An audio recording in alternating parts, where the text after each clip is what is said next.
Now we will be discussing the applications of power electronics in renewable energy systems. The production of renewable energy is based on the idea of converting a type of energy, mostly mechanical energy and solar energy, into electrical energy. The most appealing basically हम fossil fuel जो conventional जो energy sources हैं उन उनसे जान छुड़ाना चाह रहे हैं बेसिकली। तो उसके लिए जो है ना ये रीन्यूएबल एनर्जी जो है ये क्लीन एनर्जी होती है, इसको ग्रीन एनर्जी भी बोलते हैं, हरी एनर्जी है। इसमें जो है वो आपका इन्वायरमेंट डैमेज नहीं होता। The most appealing two types of renewable energy sources are photovoltaic, which transforms the solar energy into DC electric energy, and wind turbines, which transform mechanical energy resulting from spinning of wind turbine by the wind into AC electric energy. Both of the methods require the usage of power electronic converters to control the frequency and magnitude of the current resultant from the conversion between the energies. Producing renewable energy using wind whales have a growth rate of 30% during the years 2004 to 2014. Countries that are highly interested in the usage of windmills like Germany, Spain, USA, Denmark, India, New Zealand, and Ireland. Wind turbines in general have two modes of operation. The first one is the fixed speed. यानी इसमें दो mode होते हैं, fix speed और variable speed वाला। The first one is the fix speed where the turbine is design to operate with high efficiency on a certain single speed. It is a cheap technology but lacks the ability to work efficiently when the speed of the wind changes. Okay क्योंकि actually wind की speed जो है वो change होती रहती है। The second type is variable speed with the turbine works with high efficiency on a wide range of speeds. The trade off this type, that is the relatively expensive and design of the turbine is more complex.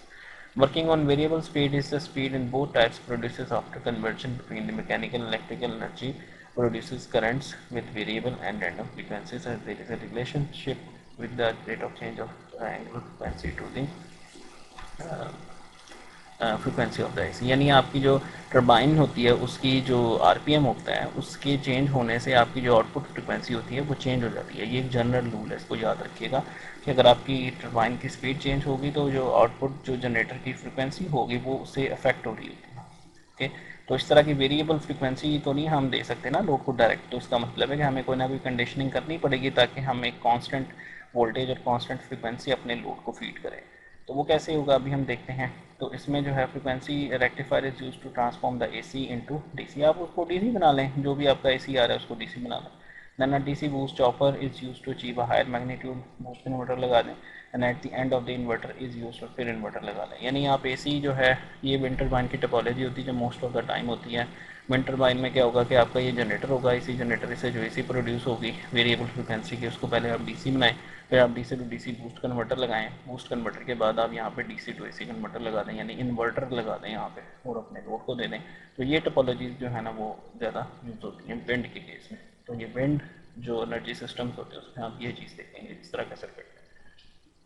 दूसरा circuit आता है आपका solar system. Solar system में क्या होता है, another source to produce clean energy is the photovoltaic power generation system, which produces a DC current by converting a heat resulting from the solar energy.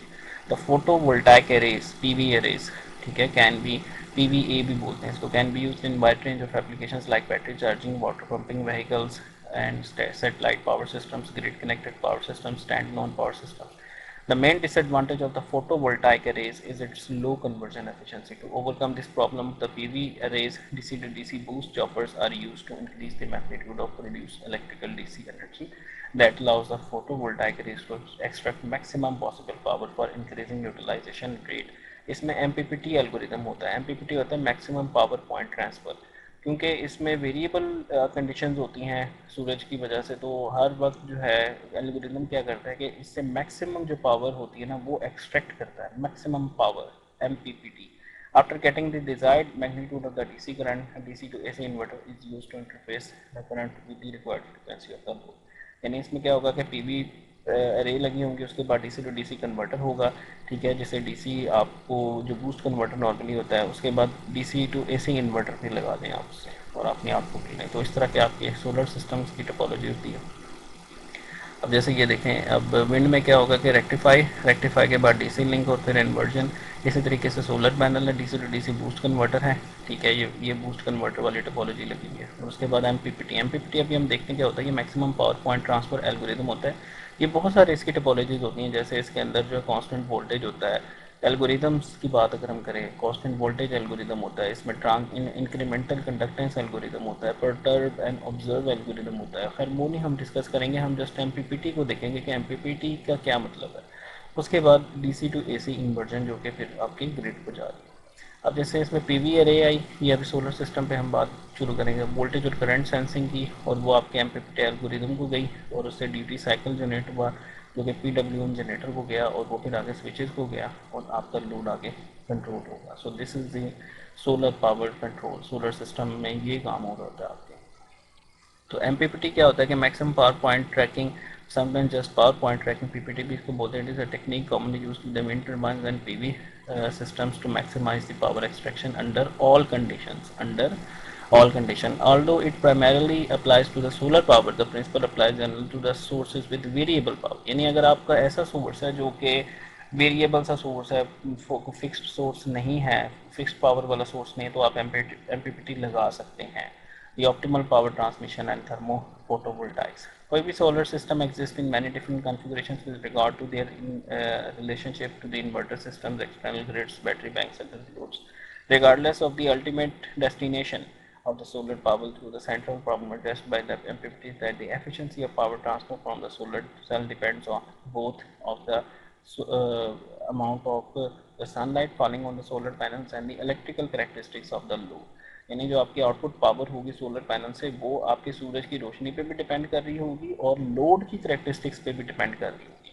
तो load की जो characteristic होंगी यानी जो रेजिस्टेंस की, जो आउटपुट लोड की, उसको बेसिकली एमपीपीटी यूटिलाइज कर रहा होता है ताकि वो मैक्सिमम पावर एक्सट्रैक्ट कर सकते हैं इन एनी कंडीशन।